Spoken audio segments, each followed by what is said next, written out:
السلام عليكم مشاهدينا الكرام في هذه النشرة الجوية الخاصة بتوقعات حالة الطقس بالجزائر والأيام القادمة. من المرتقب ستعرف الجزائر نزول أمطار وزخات رعدية متوقعة إن شاء الله خلال يوم غد الجمعة. أمطار غزيرة حاضرة بقوة على قسنطينة، السوق هراس، عنابة، سكيك، دجيج، البجاية، الزوز، وبرج بعراريج، بالمدية بالعاصمة الجزائرية، وأجواء مستقرة بجنوب الواحات وجنوب الصحراء.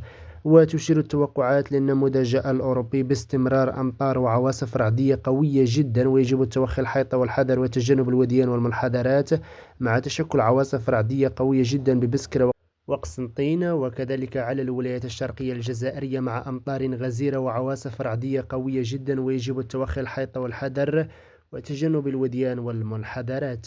وحسب آخر تحديث للنموذج الأوروبي بهطول أمطار عاصفية وقوية جدا على الولايات الغربية الشمالية وكذلك الولايات الشرقية الجزائرية خلال يوم السبت 2 ماي. أمطار وزخات رعدية حاضرة بقوة على سوق هراس وعنابة وقسنطينة وسطيف وبرج بعراريج وتبسة وخنشلة وباتنا وبريكة، وكذلك على الولايات الشرقية الجزائرية.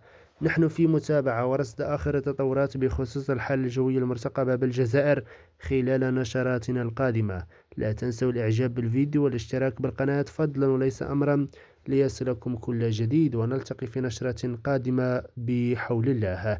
أما بخصوص توقعات بعيدة المدى، حسب آخر التحديث للنموذج الأوروبي تشير التوقعات بهطول أمطار وعواصف رعدية على جلفة وبسكرة وقسنطينة وتبسة وخنشلة وباتنا، وهناك اضطرابات جوية إن شاء الله ستعرفها الجزائر خلال وسط شهر ماي، لكن هذه التوقعات لا زالت بعيدة. سنوافيكم بآخر المستجدات خلال نشراتنا القادمة.